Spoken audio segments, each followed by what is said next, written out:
सुदूरपश्चिम बबाल पोखराको बेहाल। गजब बेइज्जती है। मैले के भनेको थिएँ?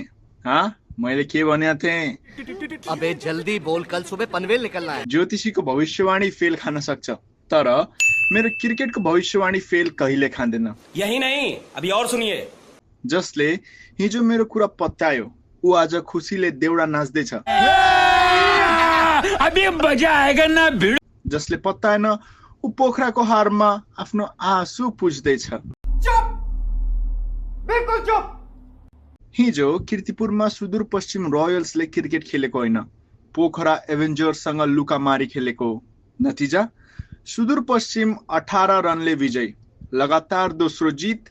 हमारे मतलब आपको मत सिखा। पोखरा चाहिँ बिचारा, बंद करो हाथ जोड़ के। लगातार दोस्रो हार। सुदूरपश्चिमका ओपनर जोश ब्राउन र विनोद भण्डारी त मुडमै आएका रहेछन्।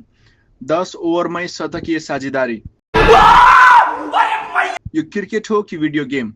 जोश ब्राउन 68 रन।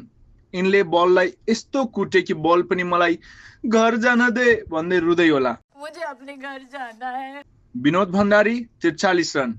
क्याप्टन नभए पनि जिम्मेवारी त पुरा निभाए नि। बीचमा क्रिस्लिन 31 रन आए। पाउन जसरी 2-4 वटा मिठो शट हाने अनि ल म गएँ है भन्दै पवेलियन फर्के। स्कोर 193, 4 विकेटको नुक्सानमा। पोखराको बलरलाई टाउको दुखाएको औषधि चाहिएको थियो होला। 194 रनको टार्गेट पछ्याउन आएको पोखराको सुरुवात त यस्तो भयो नि, मानव खेलाडीलाई बस छुट्ला भन्ने हतार छ। Power play 6 over 25 run 3 wicket down. सुरुमै गेम खत्तम जस्तो भयो र तर हाम्रो क्याप्टन कुशल भुर्तेल 53 रन र जिमी निशम 47 रनले भने पखना यार, इज्जत त जोगाउन देऊ भन्दै गेमलाई अगाडि बढाए। भुर्तेलले 50 हान्दा पोखराका फ्यानको मुटु थोरै आशाको बत्ती बोलेको थियो, तर त्यो बत्ती लोड सेडिङ भइहाल्यो। स्कट कुगलेन र दिपेन्द्र ऐरेले नाइ जित्ने त हामीले नै हो भन्दै गेम प्याक गरिदिए।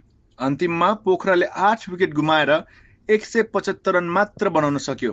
कुरा सिम्पल छ, सुदूरपश्चिम रोयल्स अहिले हात्ती भएको छ, जसलाई रोक्न गाह्रो छ। उता पोखरा एभेन्जर्सका फ्यानहरू चाहिँ एउटा ठूलो हक चाहिएको छ।